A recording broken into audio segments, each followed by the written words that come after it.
ഈശ്വര, അവള് തിരിച്ചു വന്ന ഇനിയിപ്പോ എന്ത് ചെയ്യും? അയ്യോ, ആ ഐഡിയ കിട്ടി. രാഹുൽ, രാഹുൽ അതെ, ഞാൻ മദ്യപിച്ചു. കുറച്ചൊന്നുമല്ല, ഒരു ഒരു ഫുൾ കുപ്പി. ജീവിതത്തിൽ ആദ്യമായിട്ടും അവസാനമായിട്ടും. നിനക്ക് ഞാൻ ഡ്രസ്സ് വാങ്ങി തന്നു, നിനക്ക് ഞാൻ ഓർണമെന്റ്സ് വാങ്ങി തന്നു, നിനക്ക് ഞാൻ കാർ വാങ്ങി തന്നു. ഇന്നിപ്പോ ഞാൻ മദ്യപിച്ചു. നിനക്ക് വേണ്ടി. എനിക്ക് വേണ്ടി മദ്യപിച്ചു? അതെ, നിനക്ക് വേണ്ടി. ഇന്ന് ഓഫീസിൽ എല്ലാവർക്കും ഓവർ ടൈം വർക്ക് ഉണ്ടായിരുന്നു.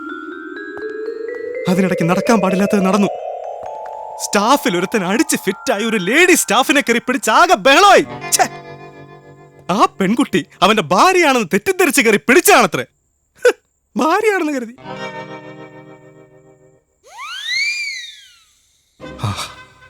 അവനെ പിരിച്ചുവിടണമെന്നും തല്ലണമെന്നും ഒക്കെ അഭിപ്രായം വന്നു. പക്ഷെ ഞാനൊന്നും വേണ്ടിയില്ല. ഒരു ഫുൾ ബോട്ടിൽ മദ്യം വരുത്തി ഒറ്റ വലിക്ക് ഞാനത് കുടിച്ചു, വെള്ളം പോലും ഒഴിക്കാതെ. എന്റെ ഓഫീസിലുള്ള എല്ലാ പെണ്ണുങ്ങളെയും വിളിച്ച് നിരത്തി നിർത്തി.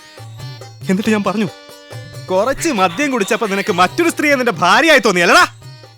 ഒരു ഫുൾ ബോട്ടിൽ മദ്യം കുടിച്ചാ ഞാൻ ഇവിടെ നിൽക്കുന്നത്. പക്ഷെ ഈ നിൽക്കുന്നവരാരെയും എനിക്ക് എന്റെ ഭാര്യയായി തോന്നില്ല.